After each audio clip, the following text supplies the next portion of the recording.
சமீபத்தில் ப்ரிடிக்ஷன் அப்படின்னு சொல்லிட்டு எக்கச்சக்கமான வீடியோக்கள் வந்து சமூக வலைதளங்களில் உலா வந்துட்டு இருக்கு. அப்படி ப்ரிடிக்ஷன் சொல்லப்படுறவங்கலாம் உண்மையிலேயே வந்து ப்ரிடிக்ஷனை, அந்த ப்ரிடிக்ஷனுக்கு பின்னாடி இருக்கிற உண்மை என்ன அப்படிங்கிறதா இன்னைக்கான வீடியோவில் நம்ம பார்க்க போகிறோம். வாங்க வீடியோக்குள்ள போகலாம்.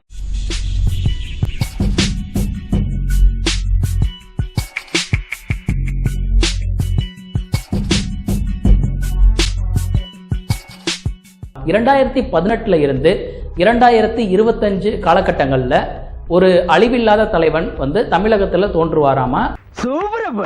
இந்த 3ஆம் உலக போர் வந்து நடக்கும் போது அதை வந்து நிப்பாட்டி ஒரு பீஸை வந்து ஏற்படுத்துவார். அதாவது ஒரு அமைதியை வந்து இந்த உலகத்துக்கு ஏற்படுத்துவார். யாரோட அப்படின்னு பார்த்தீங்கன்னா, ரஷ்யாவில் வர ஒரு தலைவரோடு தமிழகத்தில் உருவான இந்த தலைவர் வந்து இணைந்து உலகத்துக்கு வந்து ஒரு அமைதியை கொண்டு வருவாங்க அப்படின்னு சொல்றாங்க. இந்த குறிப்பிட்ட நபரானவர் யார் அப்படின்னு பார்த்தீங்கன்னா, ராஜராஜ சோழனுடைய பரம்பரையை சேர்ந்தவர் அப்படின்னு சொல்றாங்க. இந்த கணிப்பு வந்து உண்மையா அப்படிங்கறத பாக்குறதுக்காக நான் என்ன பண்ணேன்னா, ஆன்லைன்ல முதல்ல தேடினேன், இப்படி ஏதாவது ஒரு பாடல் நாஸ்ட்ராடமஸ் எழுதியிருக்காரா அப்படின்னு. அப்போ ஒரு குறிப்பிட்ட இணையதளத்துல 50வது செஞ்சுரியில 50வது குவாட்ரின்ல இந்த பாடல் இருக்கு அப்படின்னு சொல்லி ஒரு குறிப்பிட்ட இணையதளத்துல குறிப்பிட்டிருந்தாங்க. பட் நாஸ்ட்ராடமஸ் உடைய புத்தகத்தை நீங்க எடுத்து பாத்தீங்கன்னா அதுல மொத்தமே 12 செஞ்சுரி மட்டும்தான் இருக்கும். அதே போல பாத்தீங்கன்னா அந்த 12 செஞ்சுரியிலையும் ஒவ்வொரு செஞ்சுரிக்கும் 50 குவாட்ரின் இருக்கும். இந்த குவாட்ரின்றது என்னன்னு பாத்தீங்கன்னா 4 வரிகள்ல எழுதியிருக்கிற அவருடைய பாடல். இப்படிதான் வந்து அவருடைய அந்த புத்தக வடிவம் இருக்கும். பட் இந்த மாதிரி ஒரு பாடல் இருக்கா அப்படின்னு செக் பண்றதுக்காக நாஸ்ட்ராடமஸுடைய புத்தகத்தை முத ஆங்கிலத்துல ஒருவர் மொழிபெயர்த்திருந்தாரு. அந்த புத்தகத்தை தான் நான் வந்து ரெஃபரன்ஸ்க்காக எடுத்துக்கிட்டேன். அந்த புத்தகத்தை யார் எழுதினாங்க அப்படின்னு பாத்தீங்கன்னா, தியோபிலஸ் டி கரன்சிரஸ் அப்படின்றவர் தான் ஆங்கிலத்துல மொழிபெயர்த்திருந்தாரு. இந்த புத்தகத்தை அடிப்படையாக வச்சுதான் இன்னைக்கு வர நிறைய புத்தகங்கள் வந்து ரீப்ரிண்ட் பண்ணிட்டு இருக்காங்க. அந்த புத்தகத்துடைய லிங்கையும் கீழே நான் டிஸ்கிரிப்ஷன்ல தரேன். அந்த புத்தகத்தை நான் செக் பண்ணி பார்க்கும்போது ஃபர்ஸ்ட் செஞ்சுரியிலேயே 50வது பாடல் பார்த்தீங்கன்னா 50வது குவாட்ரின்ல வந்து இதே போல ஒரு பாடல் இருக்கு. அதாவது முக்கூடல் சந்திக்கும் ஒரு இடத்துல ஒரு தலைவன் தோன்றுவான் அப்படிங்கிற பாடல் வந்து இருக்கு. அந்த பாடலுக்கான விளக்கமும் கீழேயே கொடுக்கப்பட்டிருக்கு. அதுல அந்த முக்கூடல் அப்படிங்கிற இடம் வந்து எது அப்படின்னு சொல்றாங்கன்னா டர்க்கி. இந்த டர்க்கி இருக்கிற இடமும் பாத்தீங்கன்னா ஒரு பெனிசுலா பகுதி தான். அங்கேயும் 3 கடல் இருக்குது. இந்த டர்க்கியத்தான் அவங்க குறிப்பிட்டிருந்தாங்க. ஆனா இன்னைக்கு உள்ள நிறைய பேர் என்ன பண்ண ஆரம்பிச்சிட்டாங்கன்னா, அது வந்துட்டு முக்கூடல்னாலே வந்து நம்ம கன்னியாகுமரி தாங்க, நம்ம நாகர்கோவில் தாங்க அப்படின்னு வந்துட்டு அவங்களுக்கு என்னெல்லாம் தோணுச்சோ அதை சொல்ல ஆரம்பிச்சிட்டாங்க. இந்த மைண்ட் செட்டை முதல்ல மாத்துங்க. நாஸ்ட்ராடமஸ் ஹிட்லர் பறந்து வருவாரு அப்படிங்கறத கணிச்சிருந்தாரு அப்படின்னு சொன்னாங்க. என்னென்ன சொல்றோம் பாருங்க. செஞ்சுரி 2 குவாட்ரைன் 24ல ஹிஸ்டர் என்ற வார்த்தை பயன்படுத்தப்பட்டிருக்கும். அது ஹிட்லரை குறிக்குது அப்படின்னு சொன்னாங்க. உண்மையில இந்த ஹிஸ்டர் என்ற வார்த்தை செஞ்சுரி 4 குவாட்ரைன் 68லும் மறுபடியும் பயன்படுத்தப்பட்டிருக்கு. இந்த ஹிஸ்டர் என்ற வார்த்தை டானுபே என்ற ஆற்றின் பழைய பெயர். இந்த செஞ்சுரி 6ல் உள்ள குவாட்ரைன் 68ல மொழிபெயர்ப்பு செய்யும் போது டானுபே என்று தான் நவீன காலத்துல மொழிபெயர்ப்பு செஞ்சவங்க செஞ்சாங்க. 1672ல முதல்ல மொழிபெயர்க்கும் போது ஹிஸ்டர் ஜெர்மன் அருகே இருக்கும் நதி என்றே டிரான்ஸ்லேட் செஞ்சாரு. ஆனா 20வது நூற்றாண்டுல மொழிபெயர்ப்பு செஞ்ச நிறைய பேரு ஹிஸ்டர் அப்படின்ற வார்த்தையை ஹிட்லர் அப்படின்னு பயன்படுத்தினாங்க. எனக்கு தண்ணி காலதான் வந்துச்சு வாட்ஸ்அப்லயே. ஏன் அப்படின்னா அவங்களுக்கு ஹிட்லரை பத்தி நல்லா தெரிஞ்சதுனால ஹிஸ்டருக்கு பதிலா ஹிட்லர் அப்படிங்கிற வார்த்தையை பயன்படுத்தி மொழிபெயர்த்திருந்தாங்க. இது போல நவீன காலத்துல நாஸ்ட்ராடமஸ் கவிதையை மொழிபெயர்ப்பு செஞ்சவங்க அவங்களுக்கு தோன்ற மாதிரி நவீன காலத்துல நடந்த நிகழ்வுகளை நாஸ்ட்ராடமஸ் கவிதையில இதைத்தான் சொன்னார்னு போலியாக உருவாக்கி பரப்ப ஆரம்பிச்சாங்க. ஏமாந்து போகாத.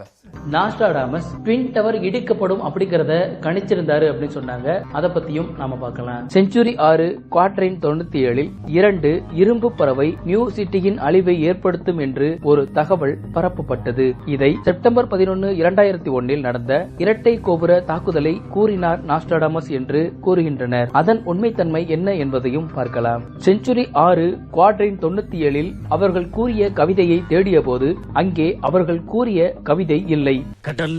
செப்டம்பர் 13, 2001ல் 1000 நபர்களுக்கு நாஸ்ட்ராடமஸ் ட்வின் டவர் ஏர்கிராப்ட் மோதி தகர்க்கப்படும் என்று கணித்தார் என்ற ஃபார்வர்ட் இமெயில் சர்க்குலேட் செய்யப்பட்டது. இதன் பின்பு செப்டம்பர் 18, 2001ல் நாஸ்ட்ராடமஸ் கணிப்பு பற்றிய புத்தகம் அதிக அளவில் விற்பனையாகியுள்ளது என த நியூயார்க் டைம்ஸ் பத்திரிகை செய்தி வெளியிட்டது. இந்த புத்தகத்தை விற்பனை செய்ய ஒரு போலியான தகவலை பரப்பி இருக்கிறார்கள் என்பதும் தெளிவாகிறது. இவன் சொல்றதெல்லாம் உண்மை நீ கேட்டுக்கிறியா உட்காந்து?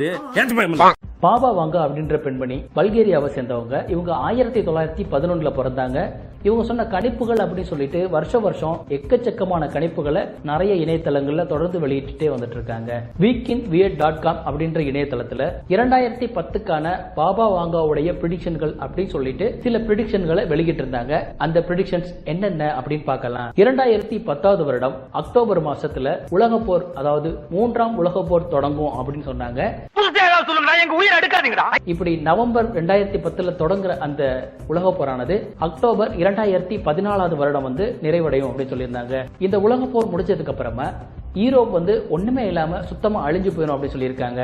அதற்கு என்ன காரணம் சொல்றாங்கன்னா, இந்த உலக போரின் போது இஸ்லாம் கண்ட்ரி வந்து யூரோப் மீது படையெடுக்கும் அப்படின்னு சொல்லியிருக்காங்க. இந்த படையெடுப்பில் யூரோப் முற்றிலுமாக அழிஞ்சு போயிடும் அப்படின்னு சொல்லியிருக்காங்க. என்ன மனுஷன்?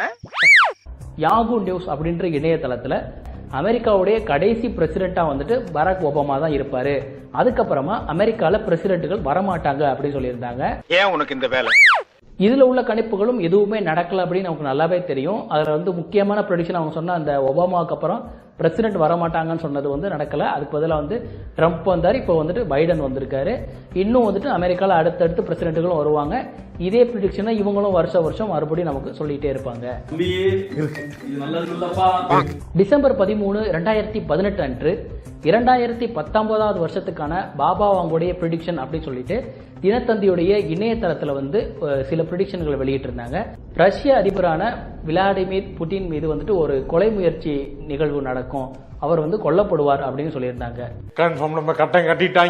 இதுல ஏன் ரஷ்ய அதிபரான புதின் கொல்லப்படுவார், படுகொலை செய்யப்படுவார் அப்படின்ற ஒரு புதிய ப்ரெடிக்ஷன் இவங்க ஆட் பண்ணாங்கன்னு பாத்தீங்கன்னா, 2012வது வருஷத்துல இருந்து ரஷ்ய அதிபர் மீது 5 முறை கொலை முயற்சி நிகழ்வு வந்து நடந்துச்சு. அதனால வந்து இது ஒரு ப்ரெடிக்ஷன் அப்படின்னு சொல்லி என்ன செஞ்சுட்டாங்கன்னா, இவங்களாம் ஒரு ப்ரெடிக்ஷனை வந்து ஆட் பண்ணிக்கிட்டாங்க. வெள்ளம் வரும், புயல் வரும், மழை வரும், இடி வரும், முதுகுல சொறி வரும் அப்படின்னு சொல்லிட்டு சில ப்ரெடிக்ஷன்லாம் சொல்லியிருப்பாங்க. இது எல்லாமே காமனா எப்பவுமே வருஷம் எல்லாத்துக்கும் வந்துட்டு தான் இருக்கு. இதெல்லாம் ஒரு ப்ரெடிக்ஷன் சொல்லும் போதே நம்ம என்ன பண்ணணும், அடிச்சு துவச்சு வெளியில துரத்தி விட்டுருக்கணும். அப்படி நம்ம துரத்தாதனால வருஷம் அதையும் ஒரு ப்ரெடிக்ஷன் அப்படின்னு வந்து சொல்லிட்டு தான் இருக்கிறாங்க. இப்போ பாத்தீங்கன்னா விர்ச்சுவல் ரியாலிட்டி வரும் அப்படின்னு பாபா வாங்க சொன்னதா சொல்லியிருப்பாங்க. நான் வந்து உங்களுக்கு பழைய ஒரு பாபா வாங்களுடைய ப்ரெடிக்ஷன் லிஸ்ட்டை வந்து வாசிச்சிருப்பேன். அதில் பார்த்தீங்கன்னா இந்த விர்ச்சுவல் ரியாலிட்டி பற்றிலாம் பேசியிருக்கவே மாட்டாங்க. ஏன் அப்படின்னா, அப்போ இது விர்ச்சுவல் ரியாலிட்டி அப்படின்ற ஒரு விஷயம் வந்து வரலை. அப்போ வந்து எல்லாமே இனிஷியல் ஸ்டேஜில் இருந்துச்சு. இப்போ வந்து பார்த்தீங்கன்னா ஃபேஸ்புக்லேயே கொண்டு வந்துட்டாங்க, மெட்டா வேர்ல்டு அப்படின்னு நமக்கு கொண்டு வந்ததுனால இவனுங்க என்ன பண்ண ஆரம்பிச்சிட்டானுங்கன்னா, பாபா வாங்க அப்போவே சொன்னது தாங்க அப்படிம்பாங்க. நமக்கு நல்லா தெரிஞ்ச மாதிரி சொல்லணும்னு வச்சுக்கோங்களேன்.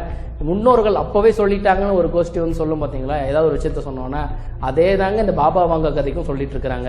நாட்டில் எங்க பார்த்தாலும் ரொம்ப அதிகமாக இதான் நடக்குது. பெரும்பாலான ப்ரெடிக்ஷன்கள் பார்த்தீங்கன்னா பாசிட்டிவ் ப்ரெடிக்ஷன்ஸாக இருக்காது, எல்லாமே நெகட்டிவ் ப்ரெடிக்ஷன்ஸாக தான் இருக்கும். உதாரணத்துக்கு பார்த்தீங்கன்னா நோய் வந்துடும், அதுக்கப்புறமா வந்து பொருளாதாரத்தில் வீழ்ச்சி அடைஞ்சிரும், வெள்ளம் வரும், சுனாமி வரும், பஞ்சம் வரும், தலைமையில எரிக்கல் விழுகும், நம்ம செத்து போயிடுவோம், பூமி அழிஞ்சு போயிடும், இப்படியே தான் இருக்கும். ஐயோ அரை சொல்றானே. சில பாசிட்டிவ் ப்ரெடிக்ஷன் சொல்லுவாங்க. அது எதுக்கு சொல்றாங்க அப்படின்னு பாத்தீங்கன்னா, நான் இப்ப கேள்வி கேட்கிறேன் பாத்தீங்களா, எல்லாமே நெகட்டிவாவே சொல்றீங்க, ஏன் பாசிட்டிவ் சொல்ல மாட்டேன்றேன்னு. இந்த மாதிரி யாராவது சில நல்லவங்க வந்து கேள்வி கேட்பாங்க. அப்படி கேட்கும் போது இவனுங்க என்ன பண்றது, நான் பாசிட்டிவும் சொல்லியிருக்கேன், நெகட்டிவும் சொல்லியிருக்கேன், நல்லதை மட்டும் நாம் எடுத்துக்கொள்ளலாமே அப்படின்னு சொல்லுவானுங்க. ஆனா இதுல நல்லது அப்படின்னு பாத்தீங்கன்னா 1-2 தான் இருக்கும். அறிவியல் உலகத்துல பாத்தீங்கன்னா பயோனிக் பாடி பார்ட் அப்படின்ற ஒரு விஷயத்தை இப்போ வந்து கொண்டு வந்திருக்கோம். என்னன்னு பார்த்தீங்கன்னா, உடல்ல ஏதாவது ஒரு பாகம் இல்லைன்னா அந்த பாகத்தை நீக்கிட்டு அதுக்கு பதிலாக செயற்கையான பாகங்களை நம்ம அந்த இடத்துல பொருத்திக்க முடியும். இதை வந்து அறிவியல் உலகம் பல நாள் ஆராய்ச்சியில் வந்து இப்போ வந்து நடைமுறையில் கொண்டு வந்திருக்காங்க. ஸோ இதுக்கு வந்து பாபா வாங்க ப்ரெடிக்ஷன் பண்ணியிருந்தாங்க சொல்லி தான் சொல்லணும்னு அவசியம் கிடையாது.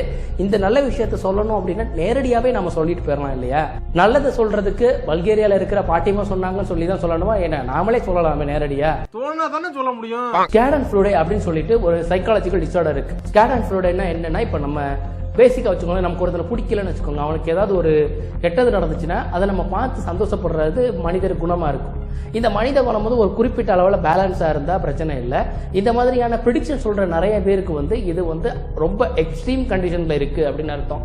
இந்த ப்ரெடிக்ஷன் உங்ககிட்ட கொண்டு வந்து சேர்க்கிறவங்கள நான் சொல்லலை, இப்படியான ப்ரெடிக்ஷன்ஸ்களை எழுதி ஒரு வெப்சைட்டில் வெளியிடுறாங்க பார்த்தீங்களா, அந்த மாதிரியான நபர்கள் வந்து இந்த குறிப்பிட்ட டிஸார்டரால பாதிக்கப்பட்ட நபர்களாக இருக்கிறதுக்கு அதிக வாய்ப்பு இருக்கு. ஏன் அப்படின்னா, இந்த குறிப்பிட்ட டிஸார்டரால பாதிக்கப்பட்டவங்க மற்றவங்களுக்கு ஏற்படுற துன்பம் உலகம் அழிஞ்சுன்னு சொல்லும்போது சில பேர் பதட்டப்படுவாங்க பார்த்தீங்களா, அதை பார்த்து சந்தோஷப்பட்டு சிரிக்கிறது.